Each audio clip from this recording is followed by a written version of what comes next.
Hi, everybody. This is meant to be a quick overview of Domain 2. I'm just going to start with what I would look for in an effective teacher for each of these elements, and I'll also say a little bit about how a teacher might not score effective or would move into the highly effective category.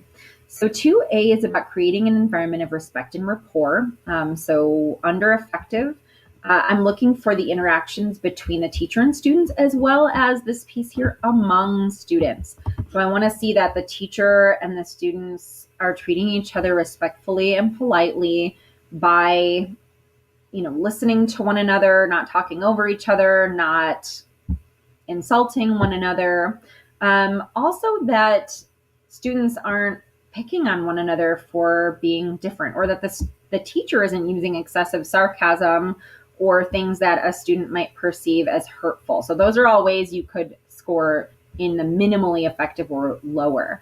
However, if students are being polite and respectful, in order to accompany that, there's usually some things that the teacher has put in place. So expectations for the ways that students interact with each other. For example, cooperative learning roles, accountable talk, even just in the rules and expectations in the classroom, that it's clear that students should interact respectfully with one another by doing X, Y, Z. In order to move into highly effective in this category, I would not only be looking for politeness and respectful behaviors, but that like the teacher and the student see each other as human beings, that they know one another, that they can bring each other's interests into the lesson, that the teacher, is referring to family members that he or she knows from the student, things like that. Another highly effective thing in this category is when students hold each other accountable to exhibiting respectful behavior. So if someone says something that could be considered not super respectful and another student says like, hey, I don't really agree with what you just said, and can turn things around, that would be highly effective. 2B is about organizing physical space. Some key things here: the effective teacher in this category, the seating arrangement is appropriate for the lesson. So no backs to the teacher, or if you're doing group work in a lesson, that students are seated in such a way that their desks are together and they're not having to, look over their shoulder at one another. The third bullet point, evidence of student learning, is pretty straightforward. If you see it's there, you need to have evidence of student learning posted, as well as your learning outcomes, your agenda, and anything your school would want you to post on your board. All of that stuff needs to be there in order to score effective. This one is also usually important that a teacher is using the technology that he or she has been provided, if it makes sense to be using technology for your lesson. So for example, if you're doing something up front and you have a document camera, you're not using it to model, you're writing on the board instead, and it's taking a lot longer, then that could be another way a teacher would not score effective. In order to score highly effective here, the students have to be taking ownership over the physical space. So they have to be able to get up, access materials that'll help them with their learning, and utilize them. Or they might be utilizing the physical space in the room, like getting up and looking at a map in the corner of the room, or utilizing technology to enhance their learning, but they would be taking ownership over the physical space. 2C is about establishing a culture for learning. So this one I think about as like the passion and the high expectation. So it's clear, an effective teacher in this category, it's clear that he or she thinks that what is being taught is important and relevant, and that the students also feel that what they're learning is important and they are committed to doing so. You don't get this feeling of just going through the motions, which would be in minimally effective.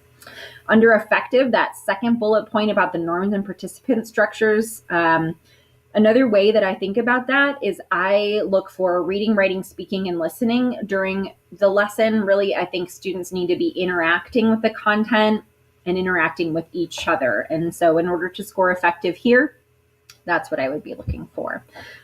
In highly effective in this category, we're looking for those high levels of enthusiasm, and that students have an opportunity to reflect on their personal learning and growth. So how this lesson relates to the goals that they have for themselves in their life, or even just in the class, but they're having a moment to pause and reflect about why this learning matters to them outside of just the context of this day. 2D, managing classroom procedures. So in order to score effective, you have to have some procedures in place, routines and procedures. So that might be what happens when students come in the classroom. What's your warm-up routine? What happens when students need to use the restroom? What happens when we need to get materials for our lesson? Do I have a materials manager routine in place? How do students interact with each other? What is our closing routine? So they can be really different, but they have to be there. And then moving from one to the other can't take a long time. Transitions from one part of the lesson to the next have to be quick and efficient in order to score effective. In highly effective, the students start taking ownership over those routines. So if the students can come in and do the warm-up without you telling them to do that a number of times, if they have student roles in group work and they use that routine without you telling them to do so, or getting certain materials and manipulatives in a way that you are not initiating that, that's a highly effective teacher for 2D. 2E is about managing student behavior.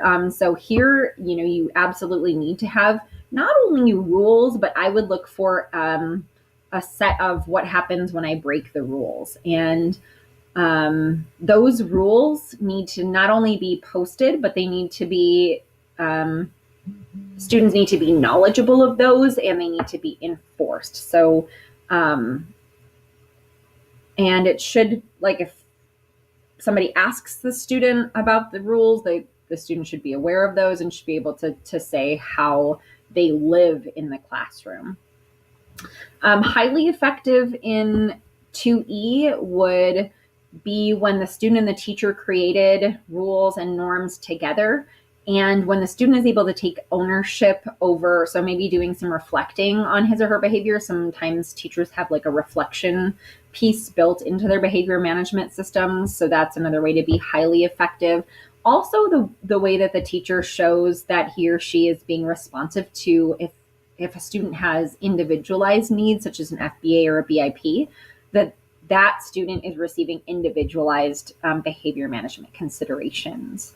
And the minimally effective in this teacher in this area would be that, yes, maybe there are rules, but that the teacher is very inconsistently calling students out for misbehaviors or just ignoring those misbehaviors altogether. And those are what I say that are the important pieces for domain 2.